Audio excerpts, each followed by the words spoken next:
Hello students, welcome to Eduvector and this is Manisha Sharma. तो कैसे हैं आप सब? आई होप आप सब बहुत अच्छे होंगे और आपकी बोर्ड एग्जाम्स की तैयारी भी बहुत अच्छे से चल रही होगी। तो जैसे कि अभी हाल फिलहाल में एक न्यूज़ भी आई है कि अब हाफ सिलेबस कर दिया है, तो हाफ सिलेबस के अकॉर्डिंग ही पढ़ें क्योंकि टाइम भी अब इतना नहीं बचा है, तो इसलिए आप उस अकॉर्डिंग पढ़ें। ठीक है, तो हम पढ़ रहे थे क्लास 10 का इलेक्ट्रिसिटी चैप्टर साइंस का, जिसमें आज हम पार्ट 6 पढ़ेंगे, रेजिस्टेंसेस और रेजिस्टर्स इन पैरेलल। ठीक है, इससे पहले हमने देखा था कि रेजिस्टेंसेस को हम दो तरीके से ज्वाइन कर सकते हैं on the basis of series, कि अगर हम एक रेजिस्टेंस को दूसरे रेजिस्टेंस के एंड टू एंड मिलाएं तो क्या होती है, वो सीरीज होती है। ठीक है, आज हम देखेंगे पैरेलल, कि अगर हम उन्हें पैरेलल मिलाएं तब क्या होगा। ठीक है, तो रेजिस्टेंसेस और रेजिस्टर्स इन पैरेलल।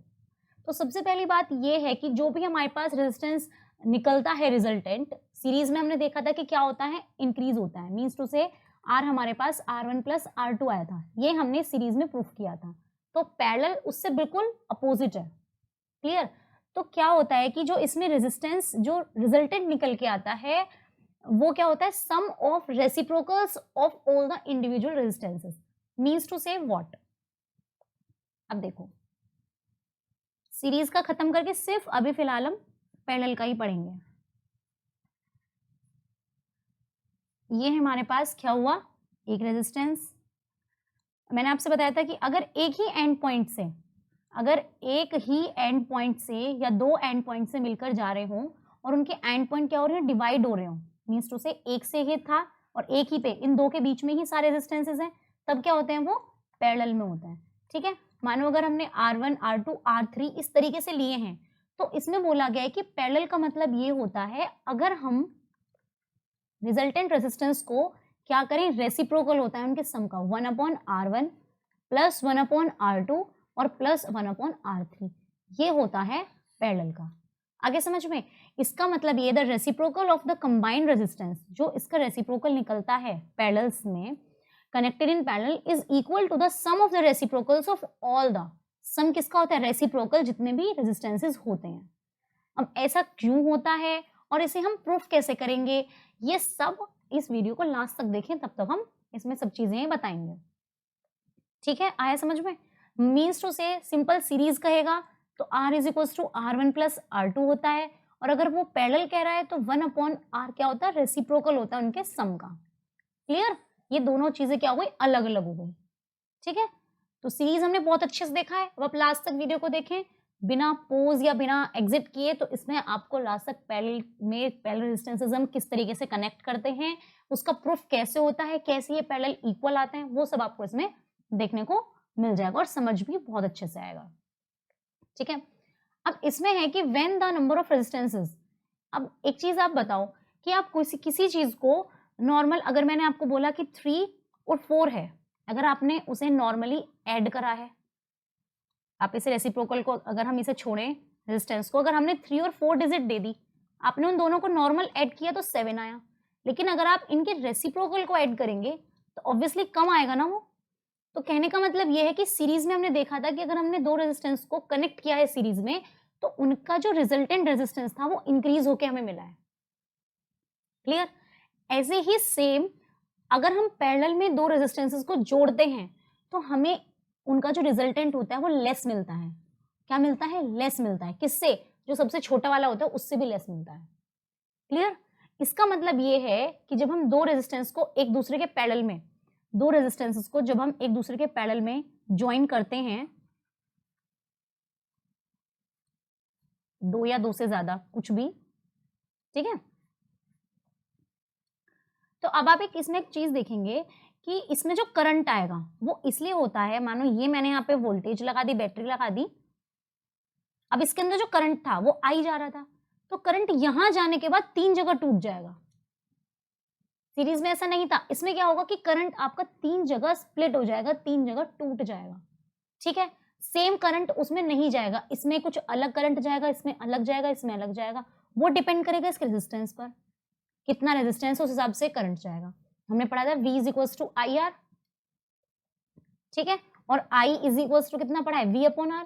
रेजिस्टेंस ज्यादा होगा तो ऑब्वियसली करंट कम जाएगा, करंट ज्यादा होगा, रेजिस्टेंस कम होगा तो करंट ज्यादा जाएगा। आगे समझ में?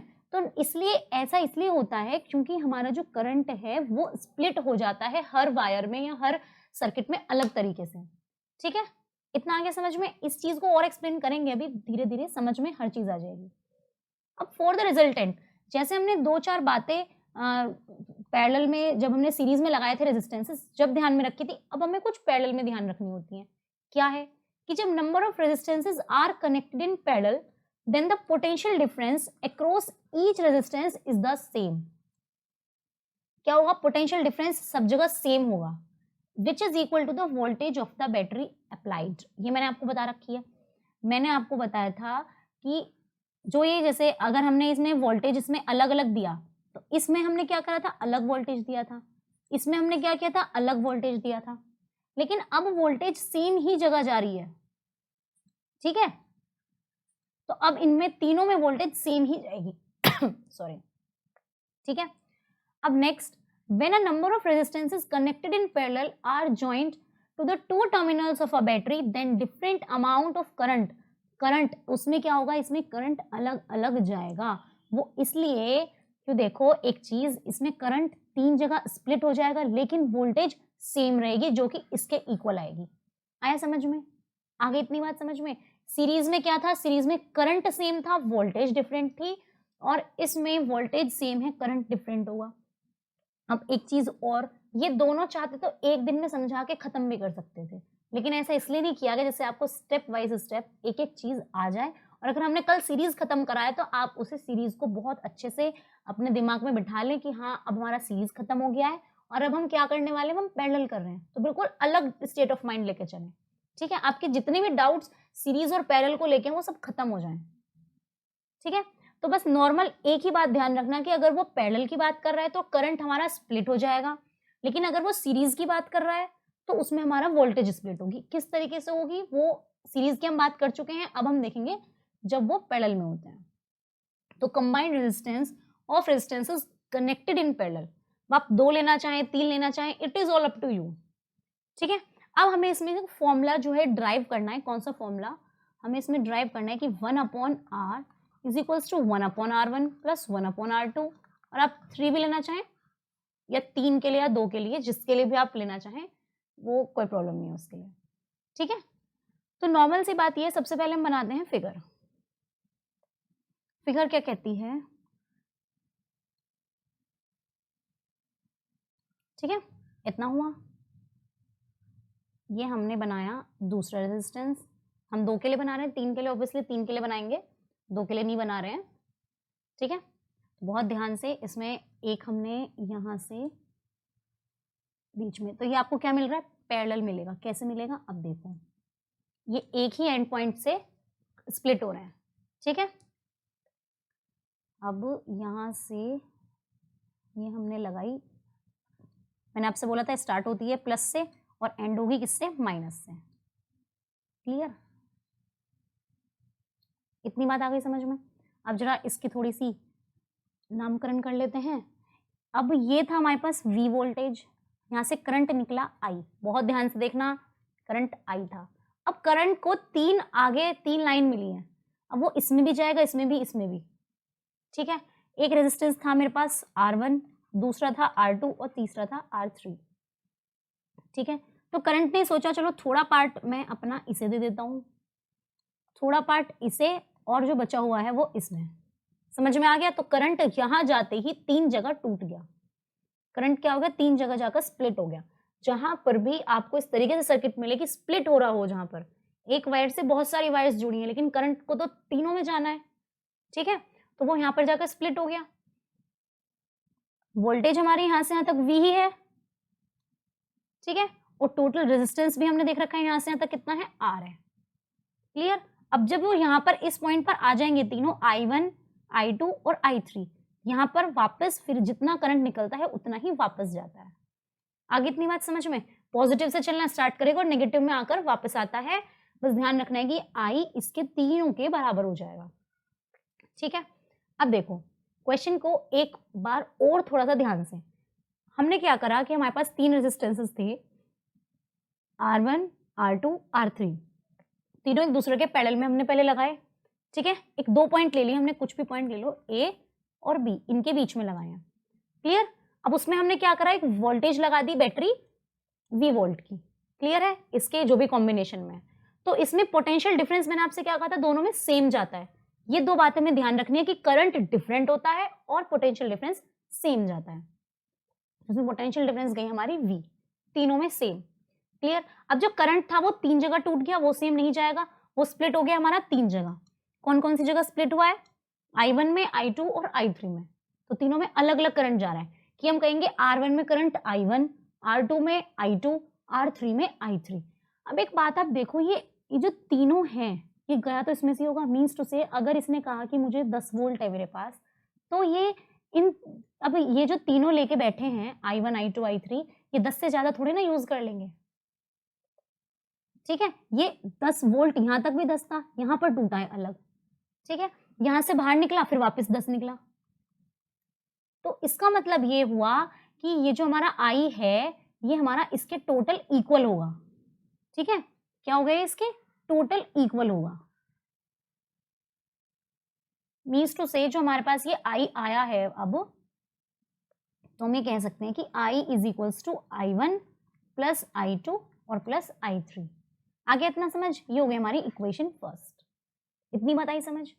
अब एक चीज, I का हमें फॉर्मूला पता है, I का फॉर्मूला कितना होता है, I is equals to V upon R। Normal अगर हम पूरे सर्किट का देखें तो ओवरऑल देखें, जहां पर I हमारे पास क्या है, रिजल्टेंट करंट, ये है रिजल्टेंट वोल्टेज और ये है हमारे पास रिजल्टेंट रेजिस्टेंस, ठीक है। ये हमने इक्वेशन 2 मान ली, क्लियर है। अब एक एक बिल्कुल ऑप्शंस में, ये हमारा पूरा रेजिस्टेंस का था। अब देखो यहां से निकलो, अगर हम इसे सबको एक मान लें, अब देखो हमें क्या करना है, सिंपल, यहां तक I करंट चला। अब हम इसकी बात करते हैं कि R1 में कितना गया, वोल्टेज हमारे पास V ही थी, तो अगर इसे हम थोड़ा और दूसरे तरीके से लिखते हैं, तो इसमें हम एक चीज लिखेंगे कि पोटेंशियल डिफरेंस V, जो हमारे पास पोटेंशियल डिफरेंस है अक्रॉस ऑल द 3 रेजिस्टेंसेस, कौन कौन से। अब जो V है वो हमारे तीनों रेजिस्टेंसेस में जा रहा है, R1 में भी, R2 में भी और R3 में भी, ठीक है। क्या होगा, सेम होगा, इन पैरेलल इज सेम, ठीक है। तब देखो I1, तो 1 में कितना जाएगा, यहां से देखो 1 में कितना गया, I1 कितना हो गया यहां से, V अपॉन R1, I1 में गया V अपॉन R1, I2 में जाएगा V अपॉन R2 और I3 में जाएगा V अपॉन R3। ये स्टेप समझ में आया, आई होप आपको ये सबको स्टेप समझ में आ ही गया होगा। ये हुई इक्वेशन 3, तीनों मिला के हमने इक्वेशन 3 कर दी। हमने क्या किया, नॉर्मल हमने इसमें से, इसमें गया तो I1 R1, इसमें गया I2 R2 और इसमें I3 R3, इस तरीके से हमने इसकी वैल्यू निकाल ली, ठीक है। अब ये I1 I2 I3 की वैल्यूज उठाकर आपको फर्स्ट इक्वेशन में पुट करनी है, ठीक है। इन दोनों की वैल्यूज उठाकर आपको फर्स्ट इक्वेशन में पुट करनी है। तो now putting the values of equation 2 and 3 in first. अब हम फर्स्ट में इन दोनों की वैल्यूज को पुट करते हैं, देन वी गेट, हमें क्या मिलेगा। अब देखो फर्स्ट इक्वेशन क्या थी, I is equal to I1 plus I2 plus I3। चलो मैं इसे एक बार यहाँ पे लिख देते हैं, उसके बाद ही हम बात करेंगे। तो I कितना था, V अपॉन R, जो टोटल था रिजल्टेंट हमने जो माना। I1 कितना हुआ, V upon R1 plus V upon R2 plus V upon R3। अब हमने क्या किया, V upon R as it is, हमें दिख रहा है इन सब में V कॉमन है, बाहर निकाल लिया, 1 upon R1 plus 1 upon R2 plus 1 upon R3, V से V कैंसिल आउट।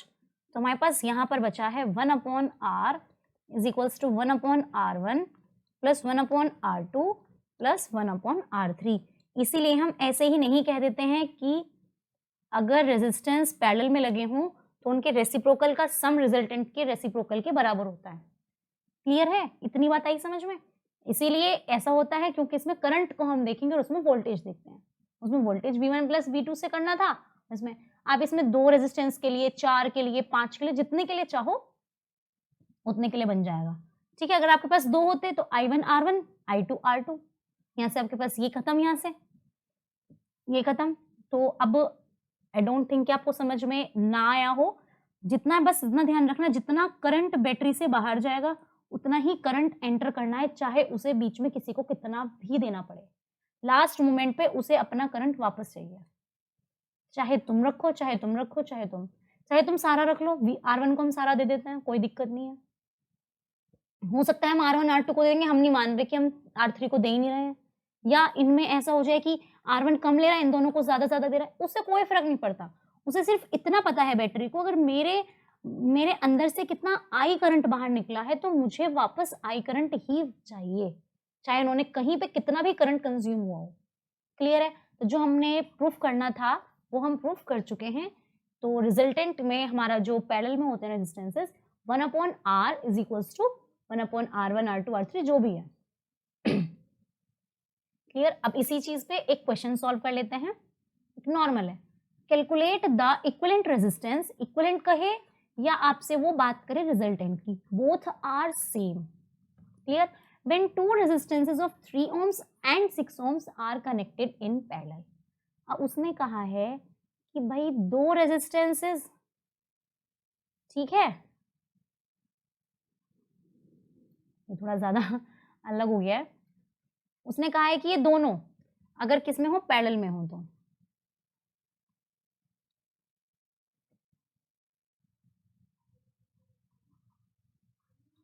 ठीक है। तो उसने कहा है एक है 3 ओम और एक है 6 ओम।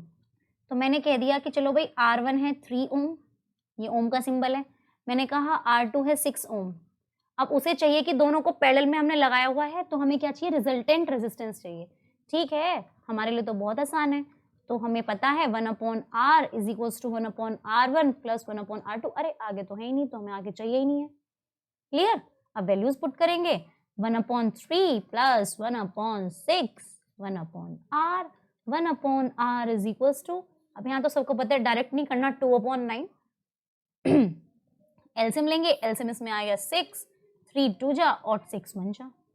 तो अब 1/R is equals to 3/6 and we get 1/R, ये कितना हुआ 1/2।